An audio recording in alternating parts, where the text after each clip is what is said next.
불량심이 가득한 그런 인상이 가득했습니다. 그래서 뭔가 매사에 불만이 좀 많은 삶을 살았었죠. 그래서 저희 가족들이 다 교회에 다니고 신앙생활을 할 때, 저도 같이 신앙생활을 시작을 했지만 저만 따로 이렇게 교회를 안 나간 때가 있었습니다. 그래서 한 몇 년 동안 안 나가다가 이제 중학교 한 2학년쯤에 그 제가 다녔던 교회에 저희 그 학교 친구들도 많이 이렇게 다니게 됐었습니다. 그래서 이제 친구들과 함께 어울리다 보니까 다시 이렇게 교회를 출석을 하게 됐습니다.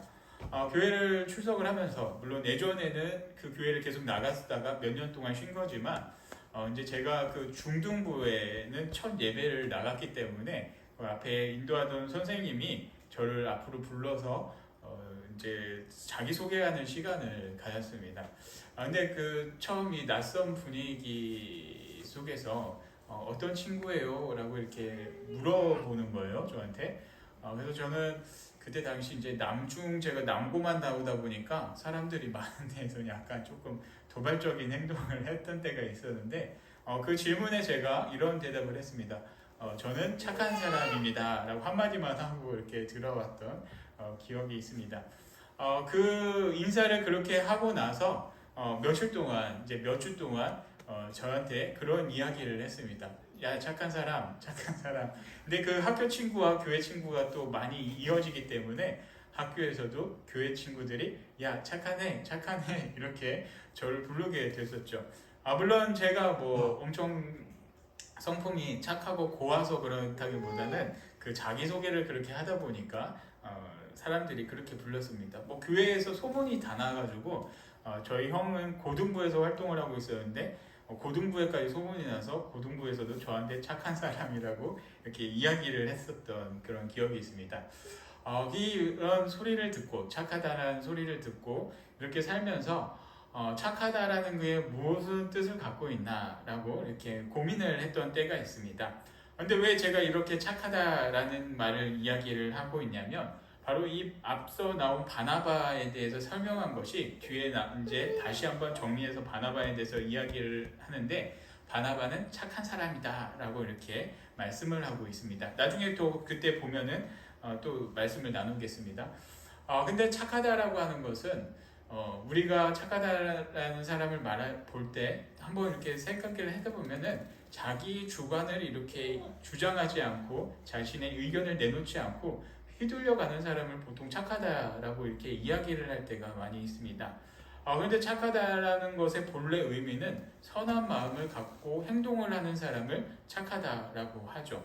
그래서 자신의 그 생각을 표현하지 않은 사람은 사실 착하다라기보다는 그냥 부끄럼쟁이가 맞는 표현입니다. 그래서 저도 언젠가 이제 저한테 이야기를 하는 것이 너는 착한 사람이라기보다는 샤이보이라고 외국에 이렇게 많이 살던 사람들이 저한테 샤이보이 이렇게 이야기를 했었던 그 기억이 납니다. 그래서 착한 것이 아니라 부끄럼을 많이 타는 사람이다. 수줍음을 많이 타는 사람이다 라고 이렇게 말씀을 하고 있는데 이 바나바의 행동을 보면서 또 착한 것이 어떤 것인지 의미가 더 명확하게 이렇게 알 수 있습니다. 착하다는 것은 자신의 욕심을 채우는 것이 아니라 공의를 위해서, 정의를 위해서 자신을 희생하면서 자신의 그런 것을 희생하면서 선을 행하는 것을 착하다라고 말씀을 하고 있습니다. 그래서 앞서 이 바나바의 행동을 보면은 그가 왜 착한 사람인지에 대해서 알 수가 있습니다. 근데 5장 오늘 말씀을 보면은 5장 말씀인데 바나바와 아나니아와 삽비라 이야기를 하는데 왜 바나바 이야기를 하냐? 사실은 이 성경을 볼 때 우리가 한 가지 생각을 해보면서 보면 좋을 것이 있는데 이 성경을 원래 처음 쓰여졌을 때 1장, 2장, 3장, 4장 그리고 1절, 2절, 3절, 4절 이렇게 나누어 놓은 책이 아니었습니다. 처음에는 그냥 쭉 이렇게 적어 놓은 책인데 기록을 했던 책이고 편지로 썼던 책인데 후대 사람들이 자신들이 보기 편하게 하기 위해서 1장 1절, 2절, 3절, 2장 1절, 2절, 3절 이렇게 나누어 놓게 되었던 것이죠. 그래서 이 바나바 이야기를 한 것도 사실 바나바와 이 이야기와 아나니아와 삽비라의 이야기가 이어진다라는 것이죠. 근데 바나바가 어떻게 선한 행동을 했냐면 처음에 이렇게 교회가 세워지게 됐을 때 120명이 모여서 예배를 드리고 또 주변 그때 전에도 말씀드렸지만 오순절날 맥주절날 13,000명이라는 사람이 모여서 초대교회가 생기게 되었습니다. 그때 교회가 생기게 됐으니 주변에 이제 성지순례를 왔다가 그곳에 이제 성전을 왔다가 가지 않고 예배를 드리고 교회의 성도로서 있는 사람들이 이렇게 오랜 시간이 지나면서 그 사람들이 숙식을 해야 되는 것, 그리고 먹고 자는 것, 여러 가지 문제가 생길 수밖에 없었습니다. 그런데 이러한 문제를 바나바가 보게 되었습니다. 그래서 바나바가 이 문제를 보고 자신이 갖고 있던 그런 땅을 팔아서 자신의 소유를 인정하지 않고 사도들에게 내놓았습니다. 그래서 이 소유를 갖고 모든 사람들, 힘들던 사람들이 함께 나누며 함께 먹고 생활을 할 수가 있게 되었다라는 것이죠. 근데 바나바의 모습을 볼 때 내가 땅 팔아서 이 돈을 내가 헌금을 했어, 이 돈을 사도에게 냈어 라는 이야기를 했을까라는 그런 의문을 가져봅니다. 근데 사실 바나바라는 사람의 성품을 볼 때는 이런 이야기는 절대 하지 않았으리라 생각이 됩니다. 왜 그러냐면은 익명으로 한다고 할지라도 모든 사람이 알 수밖에 없습니다. 예전에 제가 그 전에 있었던 교회에 이제 2020년도쯤 이제 기억을 확실하게 할 수 있는 게 무엇이냐면 바로 코로나19가 크게 터졌던 때였습니다. 코로나19가 터지고서 우리나라가 또 전 세계가 어려움을 겪게 되었습니다. 물론 교회도 마찬가지로 어려움을 겪게 됐습니다. 그래서 교회 문을 닫고 예배드리는 것을 정부가 막게 됐었죠. 근데 예배를 드리는 것을 막았을 때 그리스도인으로서 크게 고민을 하고 크게 심각하게 생각해야 될 것이 몇 개가 있는데, 일단은 주일 성수가 중요합니다. 가장 중요한 것은 주일 성수입니다. 주일 예배하고 주일을 기념하는 것인데, 그리고 이제 부가적인 것이 이제 경제적인 문제도 발생을 할 수밖에 없습니다. 왜 그러냐면 제가 있었던 교회 같은 경우는 건물을 올릴 때 빚을 세운 교회가 아니었기 때문에 큰 부담은 없었지만 그래도 그 고정지출, 유지비가 이렇게 들어갈 수밖에 없었기 때문에 교회에 비상이 걸리게 되었습니다. 그래서 늦은 밤에 장로님들과 그 목사님들이 다 모여서 우리 어떻게 이 어려움을 이겨내야 되냐, 재정적인 것도 어떻게 해결해야 될지 회의를 했던 기억이 있습니다. 그래서 그동안 비축해뒀던 돈을 쓰기로 이렇게 회의를 했었는데, 물론 예배를 못 드리니까 헌금이 없기 때문에 이제 그런 문제가 발생을 하게 됐죠. 그래서 이제 담임 목사님과 장로님들, 많은 그 당회원들이 재정으로 많은 고민을 하게 되었었죠. 그런데 이제 고민을 끝나고서 연말을 이렇게 정산을 하면서 어떤 일이 생겼냐면 그 예산이 넘쳤던 그런 일이 있었습니다. 물론 교회 예배는 중단을 했지만 그동안 이제 가정에서 예배드리면서 그 모았던 헌금을 교회 가는 날 이렇게 드린 분도 있었고, 이제 또 가장 그 재정적인 어려움을 겪지 않았던 가장 큰 이유가 무엇이냐면 익명의 한 성도님께서 거액이라는 돈을, 액수는 제가 정확히는 모르겠지만 큰 돈을 그때 헌금을 해 주셨다라는 그런 이야기를 듣게 되었습니다. 근데 이분이 누구인지 익명으로 이렇게 했지만 그 교회 계좌로 익명으로 이렇게 보냈지만 사람들이 다 몰랐을까라는 것이죠. 몰랐을까?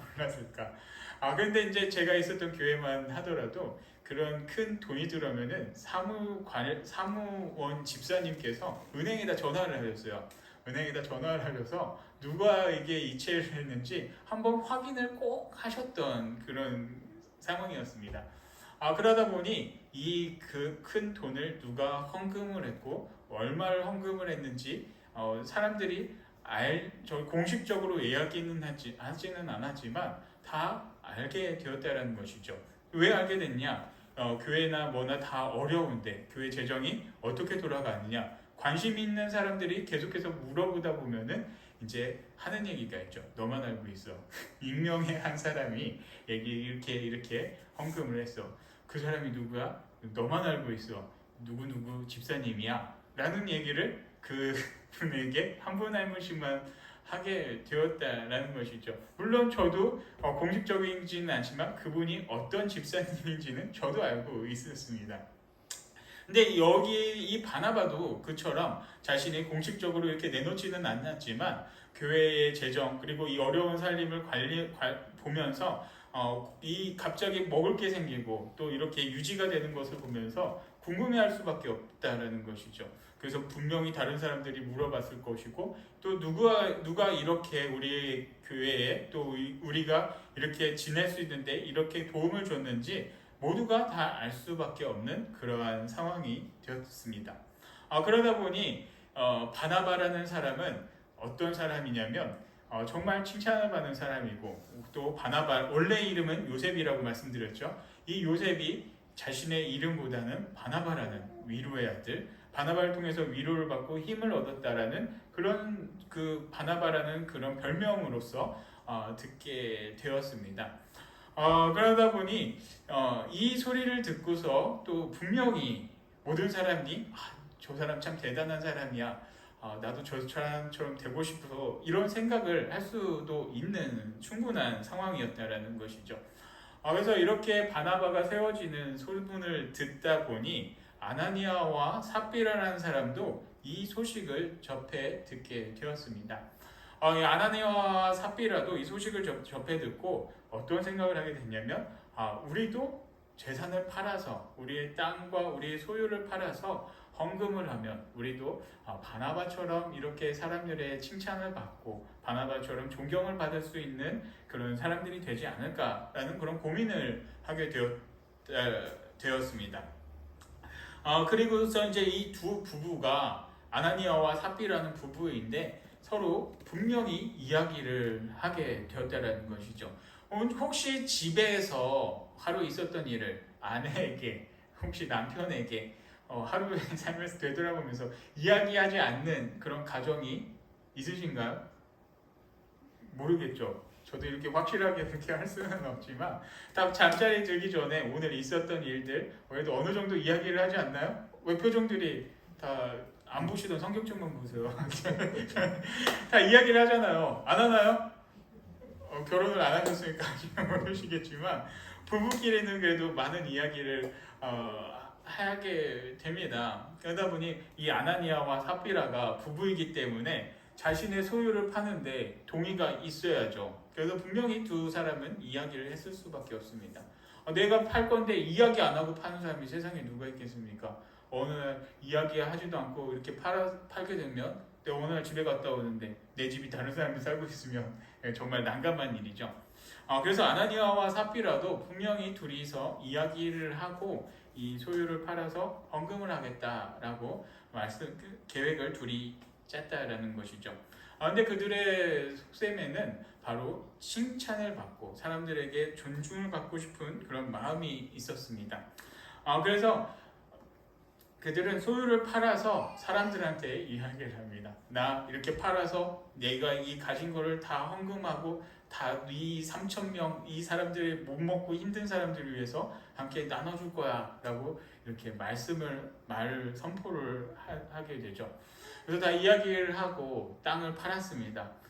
땅을 팔았는데 사실 내가 가진 이 재산이 안 아까운 사람이 세상에 누가 있겠습니까? 모든 그 금액을 헌금을 하려고 보니 누구나가 다 그렇죠. 아까운 마음이 들 수밖에 없다라는 것이죠. 그래서 아까운 마음이 들어서 이것의 일부를 빼서 자신들이 챙기고 그 일부만 헌금을 하게 되었습니다. 그리고서 이 사람들이 이야기를 한 것이 무엇이냐면 나는 내가 가진 소유를 다 팔아서 그것을 모두 다 헌금을 했어 라는 것을 이야기를 하고 있다는 것이죠.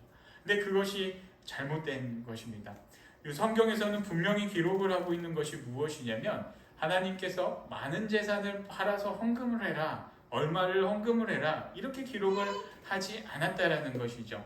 앞서 4장에 나와 있던 그 바나바도 그의 전 재산을 팔았다라고는 기록이 되어 있지 않습니다. 그가 얼마의 재산을 팔았는지는 알 수가 없다라는 것이죠.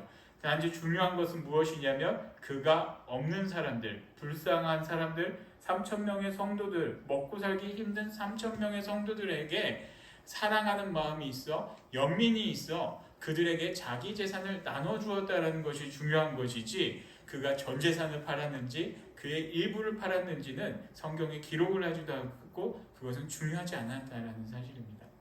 그런데 이 아나니아와 삽비라는 그것을 잘못 생각을 했다라는 것이죠. 그래서 공개하고 선포하고 선언을 했지만 정작 헌금을 할 때는 그것이 아까워서 일부만을 내고서 자신의 모든 것을 바쳤다. 사람들한테 광고성으로 이렇게 선포를 했다라는 것입니다. 그러니 이러한 모습을 보면서 어떠한 생각이 듭니까? 이 사람들이 헌금을 많이 하고 헌금을 적게 하고 이것 때문에 하나님한테 벌을 받았다는 것이 아니라 하나님을 속인 것에 대해서 이들이 벌을 받았다는 것입니다. 하나님께서는 많은 돈, 하나님이 돈이 무슨 필요가 있으니까 하나님이 뭐 돈을 우리가 이렇게 하면은 뭐 필요하신 분은 아니라는 것이죠. 근데 이 아나니아와 삽비라가 그 부분을 잘못 생각해서 이렇게 잘못된 행동을 하게 되었습니다. 돈만 주면은, 돈만 헌금만 하면은 이게 나도 존중을 받을 수 있구나라고 생각을 했지만 하나님께서는 그의 중심을 보신다라는 것이죠. 그래서 그의 이 모습, 거짓된 모습을 하나님께서는 질책을 하고 있으십니다.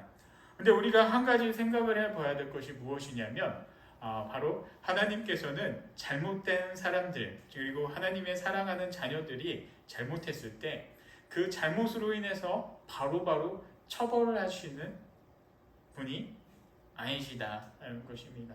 아나니아와 삽비라에게도 분명히 기회가 있었습니다. 언제 기회가 있었냐? 바로 사도들은 이 모든 상황을 다 알고 있기 때문에 성령님께서 지혜를 주셔서 이 상황을 모두 다 알고 있기 때문에 이 사도들이 한번 물어봅니다. 그래서 3절 말씀, 베드로가 이르되 아나니아야 어찌하여 사탄이 내 마음에 가득하여 내가 성령을 속이고 땅값 얼마를 감추었느냐 라고 물어봅니다. 네가 얼마를 감추었느냐 라고 물어보게 되죠. 근데 우리가 이때 기회를 잘 잡아야 됩니다. 이때 솔직하게 나 이것을 잘못했습니다. 나 이렇게 팔았는데 이만큼만 냈습니다. 이것을 자복을 하면 됩니다. 그런데 우리가 생각할 때 자기의 잘못을 시인하고 내가 이렇게 잘못했습니다. 내려놓는다는 것은 쉬운 일이 아니죠. 사람들 앞에서 또 하나님 앞에서 이렇게 고백을 한다는 것은 정말로 쉬운 일이 아닙니다. 왜냐하면 내가 그로 인해서 거짓말쟁이가 될 수 있는 것이고 내가 또 이렇게 잘못한 것을 시인함으로써 내가 정말로 나쁜 사람 같지 않은 사람으로도 보일 수가 있게 됩니다. 그런데 우리가 분명히 기억해야 되는 것은 하나님께서는 이 상황에서 잘못을 자복하는 것을 원하신다는 것이죠. 성경을 보면은 다윗의 가장 큰 장점이 바로 그 부분입니다. 하나님의 사람 다윗, 그리고 다윗의 그 왕족의 계보를 계속해서 잇게 하겠다. 그리고 예수 그리스도의 계보도 바로 이 다윗으로부터 나왔는데 하나님께서 이렇게까지 다윗을 세워주신 이유는 단 한 가지입니다. 왜? 그가 온전해서 그가 아무런 흠이 없어서 그것은 있을 수가 없는 것이죠. 다윗을 하나님께서 이렇게까지 세워주시고 이렇게까지 그를 붙잡아 주신 이유는 그가 잘못한 것을 알았을 때 하나님 앞에 분명히 기도하고 회개했던, 고백했던 그런 모습이 있었기 때문에 하나님께서는 이 다윗을 계속해서 왕의 계보를 잇게 하셨다는 것이죠. 예수 그리스도 그의 계보도 이 다윗에게서 나올 수 있었던 것은 이 다윗의 정직함을 하나님께서 보셨다라는 것입니다. 반면은 하나님 앞에 거짓말로 계속해서 행했던 사람의 모습은 어떻습니까? 창세기를 보면은 바로 아담과 하와의 이야기가 나옵니다. 아담과 하와, 아담이 선악과를 따먹습니다. 근데 하나님께서 아담에게 물어봅니다. 너 왜 그것을 따먹었느냐? 왜 먹었느냐? 라고 물어볼 때 아담이 무엇이라고 하냐면 근데 하나님께서 제게 만들어주신 여자가 나에게 주어서 이 과일을 먹었습니다 라고 고백을 하죠. 근데 하나님께서 아담에게 원하셨던 것이 과연 그것이었겠느냐라는 것입니다. 하나님께서 아담에게 물어봤던 것은 몰라서 물어본 것도 아니고 네가 지금 그것을 먹었느냐, 하나님이 분명히 먹지 말라고 했는데 네가 왜 먹었느냐라고 물어본 것은 네가 잘못했으니 나에게 용서를 구해라라는 것을 하나님께서는 말씀을 하셨다는 것이죠. 그러나 아담은 하나님의 그러한 질문에 엉뚱한 대답을 합니다. 자신의 죄를 고백한 것이 아니라, 자신의 잘못을 뉘우친 것을 아니라 하나님을 탓을 합니다. 하나님께서 만들어주신 여자, 그 여자가 내게 주셨습니다. 그러니 하나님의 잘못입니다. 여자의 잘못입니다. 나는 아무런 잘못이 없습니다. 그것이 아담의 범죄였습니다. 그래서 그로 인해서 인간은 죽을 수밖에 없는 그런 운명에 처했다는 것이죠. 그리고 오늘 이 말씀에서도 아나니아와 삽비라에게는 하나님께서 분명히 기회를 주십니다. 너 잘못했으니 내가 너희를 죽여버리겠다라고 말씀을 하신 것이 아니라 하나님께서는 분명히 기회를 주십니다. 이것이 전부냐? 너 왜 속이느냐? 사탄이 네 마음속에 가득하구나. 이때 잘못을 회개를 하면 충분히 용서를 받을 수 있다는 것이죠. 그러나 아나니아와 삽비라는 그렇게 하지 않았습니다. 아나니아는 그때 회개를 하지 않았고 바로 이 베드로의 그런 모습으로 인해서 바로 죽는 그런 것이 성경에는 기록이 되어 있습니다. 자신의 죄를 자복하지 않았고 자신의 잘못을 뉘우치지 않았던 아나니아가 바로 이제 목숨을 잃게 됩니다. 그래서 5절에서는 이렇게 기록을 하고 있습니다. 아나니아가 이 말을 듣고 엎드러져 혼이 떠나니 이 일을 듣는 사람이 다 크게 두려워하더라. 바로 이렇게 기록을 하고 있죠. 그리고 이제 이어서 삽비라에게도 한 번의 기회가 옵니다. 아나니아가 이렇게 된 일을 몰랐습니다. 아나니아와 삽비라, 이 삽비라도 자신이 남편과 함께 이야기 나눴던 땅을 팔아서 우리는 이만큼을 숨겨놨지만 이것을 우리가 다 헌금했다. 둘이 입 맞춘 것만을 생각을 하고 있었다는 것이죠. 그런데 이제 그것을 알지 못하고 삽비라가 다시 돌아옵니다. 7절 말씀, 3시간쯤 지나 그의 아내가 그 일어난 일을 알지 못하고 들어오니 베드로가 이르되 그 땅 판 값이 이것뿐이냐 내게 말하라 하니 이르되 네 이것뿐이라 하더라 라고 말씀을 하고 있죠. 삽비라가 고백합니다. 베드로의 질문에 네 이거밖에 없습니다. 네 이게 전부입니다 라고 말씀을 하고 있다는 것이죠. 베드로가 몰랐겠습니까? 다 알고 물어본 것입니다. 그리고 이렇게 물어봤을 때는 내가 알고 있으니 너의 잘못을 회개를 해, 용서를 구해 라는 것을 말씀을 하고 있다는 것이죠. 그러나 이 삽비라도 당당하게 거짓말을 합니다. 거짓말, 속이는 자. 잠깐 또 말씀드리면 거짓말하고 속이는 영은 사단입니다. 창세기에서 아담과 하와를 속인 것도 뱀, 사단의 역사이고 속이는 악한 영도 이 사단의 역할이라는 것이죠. 그래서 우리는 이 시간 분명히 기억해야 될 것은 속이는 자가 되지 말고 내가 환난이 되고 내가 어려움이 생길지라도 분명하게 내가 그것을 감내하고 정직한 사람들이 되기를 바랍니다.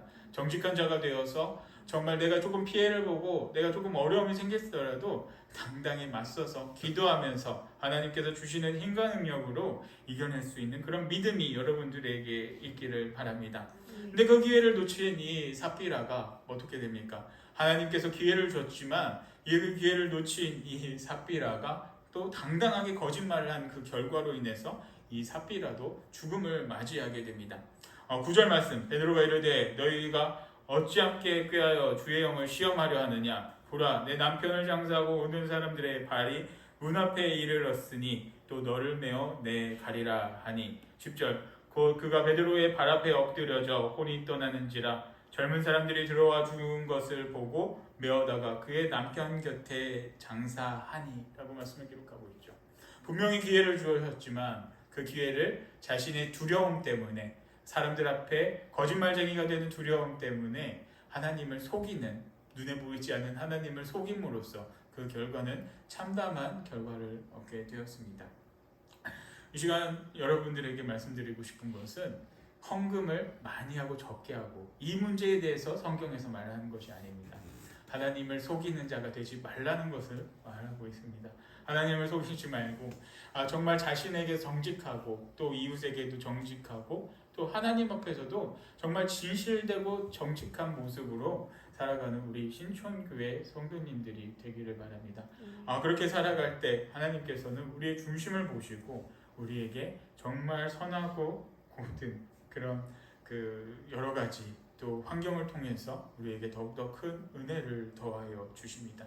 그래서 오늘 주신 이 말씀처럼 거룩 정직하게 살아가는 우리들 모두가 되기를 바랍니다.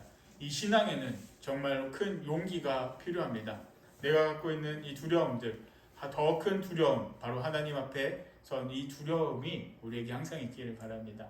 하나님이 세상에서 가장 두렵고 하나님은 모든 것을 다 알고 계시는 그러한 분임을 여러분들이 확신하며 살아가시고 또 그 하나님 앞에 두려움 앞으로 나아가고 이 세상의 그 어느 것에도 정말 속이는 자가 되지 않고 정직한 그리고 하나님 앞에 울고든 그런 참된 신앙의 소유자 그런 참된 주님의 자녀들이 되기를 축복합니다.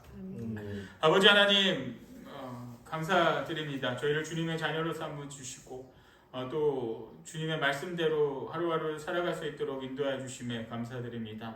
저희가 하루를 살아가고 또 한 주를 살아가고 매일매일 삶을 살아갈 때 아버지 하나님 저희들이 정말로 원하는 것은 하나님 앞에 참되고 정직하고 선한 영향력을 미칠 수 있는 그런 주님의 자녀들이 되게 하여 주시옵소서.